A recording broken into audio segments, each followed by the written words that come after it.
E aí, pessoal, outro detalhe também que eu quero mostrar é que o que acontece?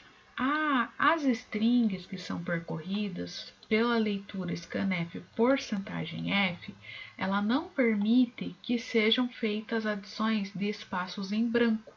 Então, o espaço em branco ele entende como uma nova adição de valores. Então, vamos simular aqui para vocês verem. Se for fazer o nome do aluno, vou colocar Kelly Laís, o que ele vai fazer?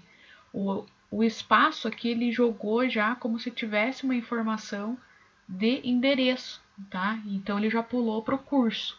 Então esse é um problema existente em leitura de porcentagem S, tá? Para ele poder percorrer, então ele entende aquele caractere, aquele ponteiro de caractere espaço como uma nova informação. Qual que seria a solução que a gente pode encontrar aí para tirar essa. Então, a solução seria não utilizar a função scanf. Eu não sei se vocês chegaram a ver na disciplina de algoritmos o uso de puts e gets. Então, quando você vai fazer uma armazenagem de valores, né, a leitura scanf, mesmo processo, ao invés de você usar scanf, você pode usar o gets. E aí o gets, ele não exige que você coloque aquele porcentagem, S, asterisco. Por quê? Porque ele faz praticamente a mesma simulação de quando a gente criou aquela variável completa, né? Então, as atribuições de valores diretos.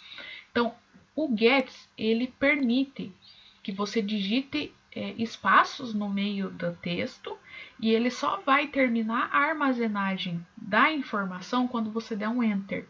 Então, ele consegue fazer isso e eu vou mostrar a simulação aqui para vocês. Então, veja, ele digita o nome do aluno, colocar duas informações. Ele ainda fica esperando. Vou dar enter. Colocar espaço em todos, ó. Curso tal e e-mail tal.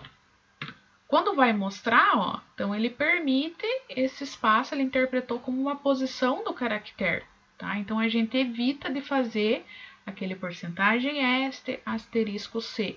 Então é outro formato que eu queria mostrar aqui para vocês, que também dá para utilizar. Muito mais fácil, certo? Porque a gente não precisa colocar o E comercial e aí a gente passa diretamente o nome da variável. Tá ok, mas como que agora eu poderia, por exemplo, evitar de ter a definição do struct aqui no ponto C, que é o nosso main? Como que eu poderia deixar ele modular? Então, a ideia dessa parte agora é eu mostrar para vocês como separar esse processo e deixar no main somente a identificação que o usuário, né, solicite dados para o usuário digita e tal. Então, não fica numa mesmo arquivo, numa mesma implementação, todas as informações. Então, eu vou mostrar como criar. Primeira coisa, vocês têm que lembrar daquelas 3 arquivos, né, que vão ser criados justamente para fazer essa separação. Então, o main, ele vai ser aonde terá o int main e aonde você vai solicitar informações para o usuário, onde você vai usar as variáveis, né? Você vai criar, primeiramente, um header, então um cabeçalho. Esse arquivo header, então ele termina com um .h, tá? No Codeblocks, quando você cria um arquivo, então você vai em arquivo, novo, né, arquivo, você já pode selecionar que ele é um header. Se for no DebC, você tem que definir aí as implementações. Então, primeiro o que ele tem? Ele vai criar esse formato de que vai ser definido um header e ele vai ser como TAR de aluno H, que é o nome que eu coloquei, né? E aí, o que eu vou definir dentro desse header? Vai ser o apelido, né? Então, como que eu vou chamar a struct, o protótipo dela, né? Então, o struct aluno, tudo que tiver definido entre struct aluno, eu vou chamar de aluno com letra maiúscula, tá? Aí, eu vou fazer uma função que vai criar essa struct, eu vou fazer uma função que vai liberar uma função que atribui as informações, então é quando eu estiver solicitando para o usuário informações, e uma função para imprimir essas informações. E aí vem um detalhe importante. Quando a gente criava no main, nós não precisávamos utilizar ponteiro. Por quê? Porque quando você está aqui no main, ó, a estrutura está aqui, né? E você utiliza ela aqui, você está no mesmo arquivo, tá? O que vai acontecer em modularização? Você vai ter que apontar por um arquivo e esse arquivo vai acessar a operação e a operação vai estar referenciada pelo que você estiver definindo no main. Então, por conta dessa busca de endereço, de onde aquela variável está alocada, né, é que você precisa criar ela em funções como um ponteiro, né? Que até eu esqueci porque essa ainda eu não implementei. Mas, então, quando vai atribuir informações, você vai acessar ela como ponteiro. E quando você for imprimir informações, você vai acessar ela como ponteiro, porque ela vai estar criada num arquivo e acessando a função em outro arquivo, né? Então, por isso que você cria ela como um ponteiro. Bom, então eu fiz os protótipos estarão no arquivo .h. Depois de criar esses protótipos, então, eu vou fazer a implementação das funções, né? Então, a partir do momento que eu faço a implementação, vejam que aqui, ó, eu criei struct, aluno e tal. Então, aqui, ó, tá o nome definido e lá no TAD ele tá como o apelido, né? Então, o struct aluno é o que está sendo criado aqui e o typedef transforme o struct aluno para aluno. Então, foi criado o struct aqui e eu vou criar a função que vai criar um novo aluno, né? Então, nesse caso aqui, ó, o que eu preciso fazer? Um malloc. A partir do momento que eu estiver trabalhando com ponteiro, né, eu vou ter que precisar definir um malloc para adicionar na memória todo o espaço necessário para a criação de um struct aluno. Então, vejam, no main não precisava, porque ele pegava direto, né? Agora, em modularização, eu preciso definir que eu vou ter um struct com 30 caracteres, cada caractere é um byte. Então, eu já tenho 30 bytes, mais 50, mais 60, mais 60.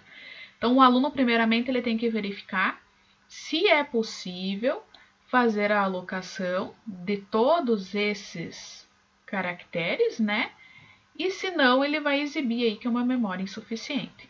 Então, esse processo aqui é a mesma definição que nós tínhamos de matriz. Então, segue o mesmo exemplo, todos os outros exercícios vão seguir o mesmo exemplo, tá? Então, você vai fazer um apontamento do tipo da struct para o tamanho da struct. Então, nós temos o tamanho definido por 30 mais 50 mais 60 mais 60 vezes 1 byte, ou seja, vezes 8 bits. Esse é o espaço necessário para definir uma estrutura do tipo aluno, né? Quando eu for fazer a atribuição de informações, então veja que aqui, ó, eu coloquei ele scanf, porcentagem S, asterisco 100. Então, toda aquela solicitação de valores que eu tinha feito no exemplo anterior foi criado agora. Porém, em se tratando de ponteiros, tá? Você cria ela com a flechinha para ela mostrar que você tem um aluno e aponta para a variável da struct aluno, tá? Poderia fazer o gets aqui? Poderia, tá? Faço para endereço, faço para o curso, e-mail. Então, faço solicitação de atribuição e como parâmetro, né, como referência, eu vou passar o aluno que eu esteja criando. Para imprimir informações é a mesma coisa que nós tínhamos no main. Então, veja aqui, eu separei, né, esses dois processos que estavam tudo aqui no main, ó. Eu separei o processo de imprimir e solicitação em funções, passando como argumento o aluno, né? Bom, terminei a implementação de todos os métodos, né? Esses métodos aqui criados e tal. Depois eu vou disponibilizar o código para vocês. Aí assim eu posso ir no main, né? Posso ir no main utilizar essas funções. Então veja como o main agora ficou bem tranquilo de trabalhar. Primeiramente, você cria um ponteiro, né, chamado aluno AL. Então ele vai fazer a busca, né, de como que essa estrutura está definida a partir da importação daquele header que nós tínhamos. Então você não pode esquecer de incluir essa biblioteca que você acabou de criar, tá, de aluno.h, que é essa aqui, ó, e importar no seu main. A partir do momento que você importa essa biblioteca no seu main, você possibilita ela acessar todas as funções que você implementou. Então, depois, a L ele vai receber o que? A função cria. Então, lembram lá da matriz que a gente fez? Mesmo processo, né? Então, a matriz ela vai receber o resultado da função cria. O que é a função cria? A alocação da memória. Então, se deu certo, então ela passa para o próximo. O que vai chamar? Atribui informações e imprime informações, passando como parâmetro o aluno que nós criamos. Então vejam, o main só fica visível o que o usuário for utilizar, tá? O usuário só sabe que ele tem funções e ele precisa passar parâmetros nessas funções, né? E verificação de alocação de memória. Ele não tem informação nenhuma desse main aqui, como que foi implementada a estrutura, como que foi implementado os métodos, diferentemente daqui, que se você passar esse arquivo, a pessoa tem acesso ao formato de implementação. Então aqui nós temos o processo de modularização, né? Vejam que eu não implementei o liber, fica de atividade para vocês. Mas o principal objetivo, então, é você possibilitar o quê? Se eu criasse um novo projeto, tá? Um novo projeto no main que seja, por exemplo, não aluno, vai ser pessoa, vai ser cadastro qualquer, e que eu vou ter funcionalidade de atribuição e imprimir informações. Vejam que não necessariamente, tá? Eu vou ter que modificar essa implementação. Aqui eu não mudo nada, né? O que eu vou mudar? A aplicação. A implementação é a mesma, eu vou estar somente utilizando as funções. No main, eu posso criar qualquer outro tipo de implementação. Então, o que a modularização permite? Que você crie muitos e muitos códigos diferentes utilizando uma mesma biblioteca. Vocês já fazem isso desde que começaram a programar em C. Por quê?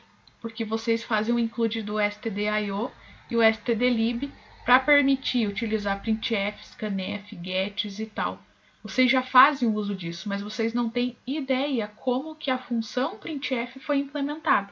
Vocês não têm ideia como que a função scanf foi implementada para pegar o valor e ainda armazenar na memória e fazer manipulação. A ideia aqui de você criar sua biblioteca é a mesma, tá? Por isso que a gente está estudando isso. Então, pessoal, eu vou disponibilizar esses códigos para vocês treinarem e, inclusive, vou disponibilizar algumas variações do código, como por exemplo, eu pudesse criar um vetor de alunos, tá, de 10 posições, ou como que poderia ser criado isso aqui dentro de um formato modular com header e tal, tá, com biblioteca. Então, só para finalizar, eu vou exibir a execução desse código. Mudei aqui para gets, tá, para permitir colocar espaços. E vamos rodar aí para ver como que funciona. Então, mesma coisa, né? Kelly Laís, indital, e-mail e tal. Então, ele vai exibir essas informações como nós tínhamos implementado no exemplo anterior, porém que agora muito mais modular, muito mais fácil de ler o código, muito mais organizado.